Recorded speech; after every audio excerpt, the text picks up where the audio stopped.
ซื้อนี่แหละน้ำมันใส่จับตัดยงตัดหญ้าใส่น้ำมันไปให้ไปสวนเพิ่นน่าจะอยู่เฮือนอยู่เนาะแล้วใส่เสื้อกระดุมไปเลยเนาะเบิ่งกระดุมเลยลืมเลยแล้วว่ะไฟบัวเพิ่นบัวข่อยบัวไฟอะไรไปเลยเนาะไม่ได้มีรักต้องมีจากนี่มาอีกแล้วเนาะคมบาดใจเนาะตัดภาพตัดซองมาอีกบาทนี่ก็อยู่บ้านซองของน้องซ้อนอีกเช่นเคยพี่น้องเอ้ยเนาะโอ้วัยรุ่นเท่านี้สักผ้าสักแพร่เนาะโอ้บ่ธรรมดาตัวนี้ใช่เหยียบได้อยู่บ่นี่ฮะได้ดูแสบหูแสบตาเด้เนาะแต่หึงเลยยังบ่เบิดอยู่เราก็ได้ประหยัดใช้ดูเอาแต่เช้าแท้เนาะอันเอามายืมในอันยังก็วีบ้านจะเอิ้นอะไรจิตยังก็เก่งแหวนเก่งพี่หน่อยเนาะพอเวลาส่องเนาะต้องเก่งดิให้มันคือเนาะกินข้าวแล้วว่าสงสารจากสิกินยังว่าสั่นซะกินมักสตองนั่นแหละมักสตองกินมักถั่วว่านี่เห็นบ่ยังอยู่เนาะยังบ่ทันใช้อยู่พี่หน่อยเนาะพอเสื้อผ้าแล้วก็บ่หลายเอาออกมาใส่สำที่จำเป็นแล้วก็ได้เอ้ยเนาะสะอาดลีนี่เนาะมื้อนี้เนาะโอ้เราขยันพี่หน่อยต้องมีรางวัลคนขยันแล้วมื้อนี้เนาะเมื่อวานนี่ก็ได้รางวัลคนขยันจากบ่าวเสียงไปแล้วพี่หน่อยเนาะเอ้ยเกือบข่อยล่มเนาะนี่ใช้อาหงนะอาหงนี่โตอาหงนี่เป็นบักหุงเด้อพี่น้องเด้ออาหงเนาะเรียบร้อยเนาะมาบาดนี่สบายดีเด้อเจ้าเด้อสบายดีจ้ะเอาติดบังระเบิดเนี่ยจังบาทยังใส่กระดุมเสื้อก็บ่ถึกนี่เอาติดก่อนติดแยกๆกี่หน่อยเนาะโอ้ยจักเรียนแล้วฟ้าเอาไปใส่เอาติดจริงๆแหละจังที่ยังบ่ทันได้กินข้าวกินน้ำเนาะเหนื่อยเนาะสินอนมอนมุ้งแล้วก็เก็บเหรียญร้อย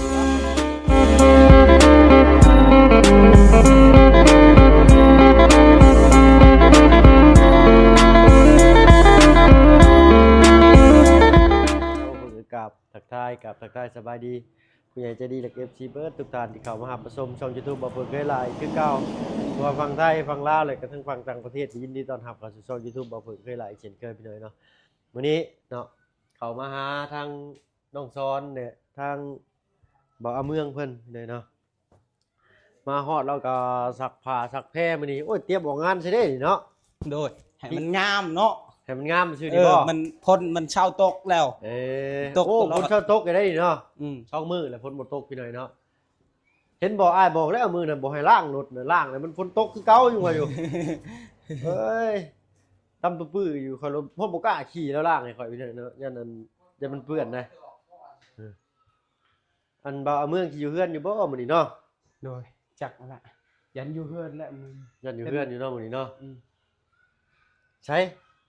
สิกินยังจะสิกินยังจะเสร็จกินยังมื้อนี้จักสิเฮ็ดกินหยังใช่เราต้องเบิ่งเครื่องครัวก่อนเสร็จกินนะเฮามีหยังแน่ถ้าว่าเครื่องครัวครบนี่เฮ็ดกินนี่ก็ง่ายเด้เนาะพูดทั้งตัวพ่อสบายดีเด้อพ่อเด้อเฮ็ดหยังกินนั่น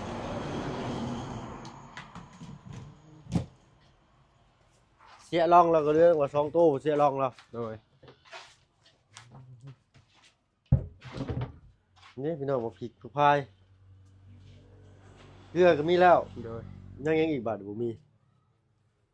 ปลาแดกจะกินอยู่บ่ปลาแดกกินแต่มันบ่มีกินเนื้อบ่มีโว้ยแล้วกันพี่น้อยเนาะบ่ได้ไปตัดหญ้าบ่น้องเมื่อไปชวนแล้วก็อาบน้ำมีชักเครื่องแล้วก็มาที่ชวนบ่เนี่ยโธ่เบิ่งนี่ใช้รถอันนี้คือว่ามานแท้อันเมื่อวานนี่ก็ได้ให้ข่อยเป็นหยังรถนี่เปลี่ยนกันเป็นยังก็รถได้ไปเปลี่ยนบ่ยากเอ้ยเมื่อวานนี่คือว่าเห็นนั่นกล้องเลยเนี่ยในรถเนาะเปิดมาแล้วเต็มเลยเนี่ยถึงสิห่างก็รถเฮานี่เอานี่เพิ่นสิไปใช้นี่ไปแก้กูไปขึ้นกล้วยขึ้นกล้วยโดยจ้ะทางบ่บุญก็ไปเอาพอดีเนาะมีแม่ใจดีทางฝั่งไทยเพิ่นเนาะทางแม่นางเพิ่นให้ทางบ่าวพึ่งชื่อ เก่าอยู่ของกินแบบเครื่องใช้ครัวเรือนนะพี่น้อยเนาะเครื่องปรุงแต่งอาหารเนาะว่าซั่นซะ โดย หลักๆก็นี่แหละพริกปลาแดกไปนัวพริกปลาแดกไปนัวทางบ่เพิ่นก็สิซื้อเอาแต่ตัวที่ขาดหายไปพี่น้อยเนาะเหลือหั่นก็สิเอาเป็นเงินไว้ให้น้องเพิ่นเพื่อว่าทางน้องเพิ่นสิได้ไปใช้ซื้อน้ำเมืองน้ำมันเนาะตัดหญ้าตัดยูเพิ่นเนาะเอาพี่น้อยเนาะลุ้นกันเบิ่งว่าสิมีหยังแน่เนาะน้องมาบาดตัวนี้เนาะสะอาดสะอ้างเรียบร้อยเป็นเติดเราเห็ดพี่น้องเอ้ยเนาะมาน้องชายมาเดี๋ยวสิมีรางวัลคนขยันให้จะบาทกันอ่ะโอ้หลังบ้านว่าไปทิ่มไปหลังบ้านนะเนาะเอ้ยยิ้มนี่เนาะอ่ะนี่อึ๊บ ใจละลาย เนาะเป็นยังน้องชายป้ามาพี่เฮาบ้านนี่เอ้ยเนาะเขาไปตรวจเบิ่งเครื่องใช้ของซอยเพิ่นพี่หน่อยเนาะก็ขาดหลายสิ่งหลายอย่างอยู่เนาะก็พอดีแหละเนาะทางแม่นางใจดีทางฝั่งไทยเนาะเพิ่นได้ให้ทางบ่เพิ่งอาสาเป็นสะพานบุญต่างหน้าให้เพิ่นพี่หน่อยเนาะอยากให้ทางน้องชอนมีเครื่องใช้ในครัวเรือนเวลาเฮ็ดอยู่เฮ็ดกินแล้วก็ต้นนักทีมงานนำมาแล้วพี่หน่อยเนาะเข้ามาก็ก๋วยเตี๋ยวก๋วยจุเนาะน้องชอนก็ได้อันยินเดี๋ยวท่านซะ โดย ใช่มีรูปมีอะไรผมก็ผมได้นี่เด็กของไทยนี่แหละเนาะคุณป้ากับของไทยน้ำมันกับคุกของไทยนี่คือรถของไทยน้ำตาลยังก่อนเลยนะน้ำตาลชายจากธรรมชาติเป็นน้ำตาลอ้อยเนาะทางแม่เพิ่นได้ฝากเงินมากเลยเนาะ500 บาทโดยข้างบนก็ได้จัดสรรมาให้น้องเพิ่นโอ้2,200,000พอได้200,000 โดย แล้วก็ยังเหลืออีก100,000กี่พี่น้องเนาะเงิน500 บาทก็300,000พี่น้องเนาะ3,000 ประมาณนี้ครับเก็บไว้ใส่ตู้สำนักเนาะก็ทั้งเวมันมาให้ซื้อเครื่องครัวเพื่อนเนาะถ้ามาพูดกันในนี้เป็นว่าเป็นซื้อครัวเพื่อนเป็นว่าเพื่อนสิเบิดเกินเงินเติบพนันเนาะก็เลยเลี้ยงเงินไปให้น้องเพิ่นได้ใส่ไว้อันซื้อนี่แหละน้ำมันใส่จับตัดยงตัดหญ้าเนาะใส่น้ำมันไปให้ไปสวนเพิ่นเนาะพอได้ซื้อบัตรเติมเงิน ตำบักทั่วเฮ้ย ต้องตัวบ่ ทำไหม กิน กินบ่กินบ่ตำไปกิน เอาไว้คอยตามบ่ไว้นี่ตกตำตึกอยู่บริเวณนี้เนาะคือว่าเข้าห้องน้ำ3 เทื่อเจ้าก็ได้ กินบ่ แล้วตัวจะว่ากันเดี๋ยวหาเนี่ยอยู่เนี่ยกินเติมอีกเนาะเรื่อยๆจะขาดเรื่องอีกเนาะมันเบิ่งดูเนาะถ้าว่าขาดเรื่อยได้ก็ทางบ่เพิ่นขอโทษขออภัยทำหลายเด้อกับแม่นางเพิ่นเนาะมีแต่ฝากให้น้องซ้อนขอบคุณทางแม่นางใจดีทางฝั่งไทยเนาะ โดยขอบใจละลายเด้อทางแม่นางอยู่ฝั่งไทยขอให้อยู่ดีมีแห้งสุขภาพแข็งแรงไปใส่มาใส่ขอให้คนเบิ่งแยงเด้อสาธุขอบใจกับ FC ทุกคนที่มาเบิ่งมาแย่งเบาเคยล่าแน่คอมเมนต์ให้เราขอบใจเบาเคยล่านำที่มาซอยขอบใจละลายเด้อขอให้อยู่ดีมีแห้งทุกคนเด้อฝาก FC ทุกคนเด้อเนาะเก็บไว้เนาะบาทเนาะปลาเด็กก็มีแหละบาทนี้เป็นปลาเด็กขวดน้ำปลา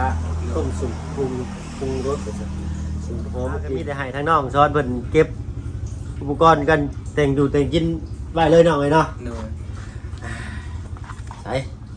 โอ้ยเมื่อกี้นี่พี่น้อยเนาะโทรศัพท์ก็จะเปลี่ยนอยู่เลยน้ำตาลนี่มักกินอยู่บ่ มากินแบบใส่ยังใส่ต้มสุก ต้มซุปอันนี้เก็บไว้แยกต่างหากจังว่าจะลงไปใส่น้ำมันอยู่ให้คอยกันชุ่มก็ได้หน่อย เดี๋ยว คอยถึงได้เยี่ยมละโอ้เราสับผักแค่แรกเราหมูเรามั่งเลยเก็บไว้อย่างดี โดย ปั๊บนี่เนาะโอ้ลือ เราบ่ชื่อเมืองอยู่เฮือนบ่เนาะ อยากอยู่เพื่อนนะ น่าจะอยู่เฮือนอยู่เนาะแล้วใส่เสื้อกระดุมไปเลยเนาะเบิ่งกระดุมเลย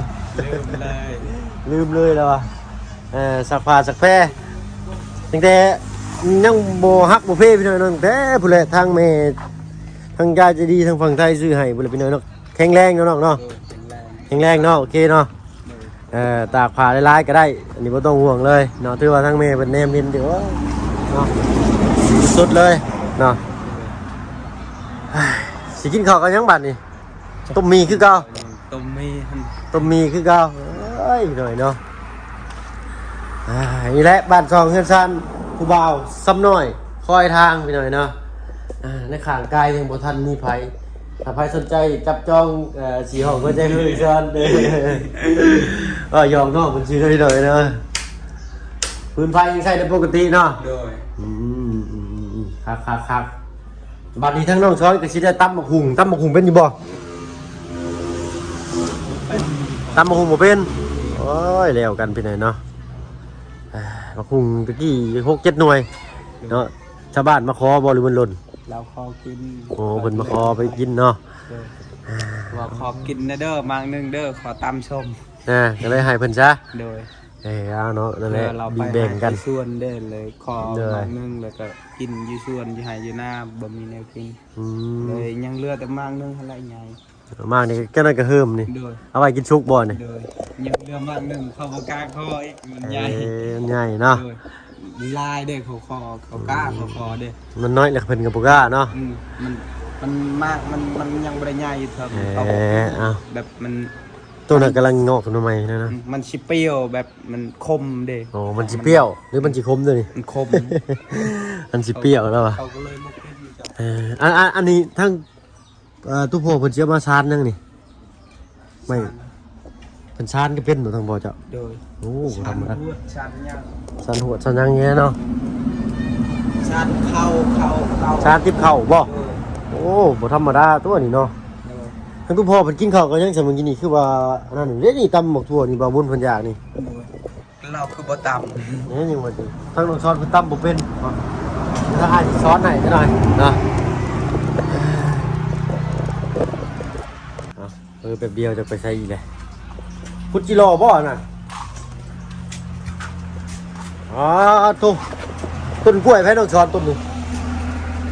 นี่นะต้นใหญ่ๆนี่ป๊าด ำคักมันคมเนาะ แม่นต้นพี่หน่อยเนาะใหญ่ฮักลีนี่โอ้จักสิซ้ำโตน้องซ้อนต้นกล้วยเอาเชียดยังน้องซ้อน นี่คุกงานลา อ๋อใหญ่รักข้างนอกมันสิใหญ่รักตากผ้าพี่หน่อยเนาะมันจะเปลี่ยนนิดนึงเอาละเบิ่งแย่งปัดกวาดตัดชีวิตวันเอาแล้วเนาะได้มันสิงามไปมื้อหน้าได้มันสิเก่าไปมื้อหน้าเฮ็ดเอาเนาะน้องชายเนาะ โดย ตัวกล้วยพี่หน่อยเนาะ โดย กล้วยไผน้องชอน กระกล้วยทางอายะนั่น โอ้ตัวตึงกะลีพี่น้องน้องกล้วยเคลื่อนนะนี่อยากคือกล้วยน้ำว่าแต่ว่าบุเมนได้พี่น้องได้เนาะกล้วยยังต้องซ้อนบ้านเกิดเลย กล้วยจะได้ นี่นี่กล้วยนี่เครือใหญ่ๆกว่าหมูเลยแม่บ้าน เปรียดพ่วม นะ เปรียดพ่วม เปรียดพรวม ชาเฮาชาเจ้ากล้วยหอมชาคอยว่าเปรียดพ่วม เปรียดพรวม เปรียดพ่วม เปรียดพรวม เขาเรียกกล้วยหอมเด้อเวลากินมันหอมเด้อ แมนโดยเนาะ ชาคอยว่าเปรียดพ่วมเวลากินมันได้กินหอมเด้อ อ๋อเปรียดพรวม เปรียด โอ้ พ่ พ่ ว อ ม ยากพี่น้อยเนาะเปรียดพรวมเหมือนกัน ต้นกล้วยที่เจ้าเอาให้อ้ายมาปลูกก็ติดเลยน้องซอนเลย โดย งามเลย งามเลย แมนเอาไปปลูกกับนาเอาไปปลูกปุ๊บเอ้าอ่ะซอยย่อเอาน้ำพุดใช้อีกบานนี่ถูกป่ะ นี่ ลึกเอานี้เอาพุดเลยนี่ บัดนี้ แมน ยามอยู่พี่ จะพุดบ่รับ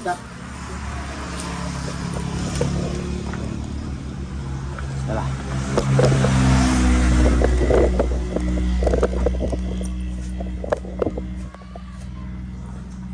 ได้หรือบ่เห็นบ่ จับต้น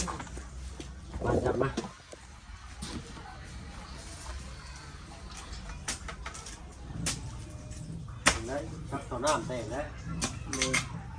น้ำแตกมีงานเข้าเลยแล้วหวานแน่นนะก่อนโอ้ผมเงาดีขนาดตัวป่วย มันงามเย็นเลยงามเลยพี่เลยคนแบบนี้จักระไดมันฮ้อนนะครับ กลางห้องเนาะ โดยที่มันเย็นนะครับมันเย็นสบาย ยินสบายชาวนาเอาไปเลยเนาะมื้อนี้ก็เรียนกันมาทางนนท์ซ้อนเพิ่นเนาะเพราะว่าทางบ่พึ่งนึงเป็นหน้าที่หนึ่งบ่แล้วน้องบ่ว่าที่ทางบ่าวอเมืองอ้ายเพราะว่าเจียงบ่อยู่เนาะมีทางบ่พึ่งเขามาถามบ่ค่อยได้เศร้าโลดบัดนี้เนาะเจ้านี้ไม่รอดแน่เนาะเจ้าไม่รอดแน่เดี๋ยวสิมอบเงินน้ำจิตน้ำใจจากปีเรียมเนาะปีนี้ทางฝั่งไทยน้องเมืองเป็นเพราะว่าเมียผมก็อยู่เมียผมมีฉีดใบน้ำตาลฉีดใบยาห้างร้อยเลยเนาะฉีดที่ห้างสร้างที่ห้างกับกิจใช้ลูกเป็นเต้าเลยบ่พี่หน่อยเนาะเอาผมเป็นยังเนาะคนเฮาเนี่ยบ่เห็นบ่ว่าไผบ่ว่าเพิ่นบ่ว่าข่อยบ่ว่าไผอะไรพี่หน่อยเนาะไม่ได้ เป็นเขามีกระหักมีรักต้องมีจาก นี่มาอีกแล้วเนาะคำคมบาดใจแบบกินในบาดตูดเลย เครือฮาวา เจอก็ให้ แบบทับบริจาคตอนนี้กับจากตอนเท่าตอนแก่มันบอก เนี่ยแหละหน่อยเนาะ มัชนาเฮาไปยังอยู่นำกันเด้มันเท่าแก่แล้วเห็น เนี่ยแหละ แม่นบอกคอยว่า เนี่ยตายเนี่ยนมาสำนักที่เลยนะรุ่นกันมาสำนัก คันเฮาได้อยู่กันดนยามแก่อีกเฮาแก่ ที่พี่น้อง กัน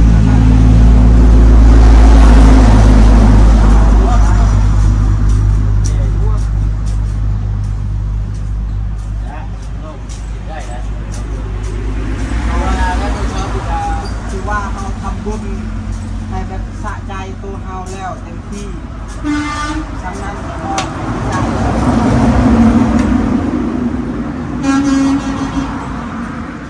อันนี้ก็จะตัดกระดกเนี่ย ตัดจากอันนี้ได้พอได้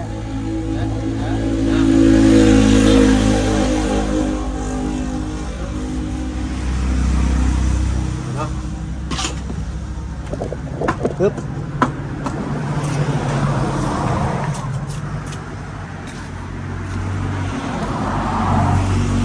แป้นอย่างนี้เลยเอ้าทำบะบุญมันป่าเป็นออกไปแล้วพี่หน่อยเนาะ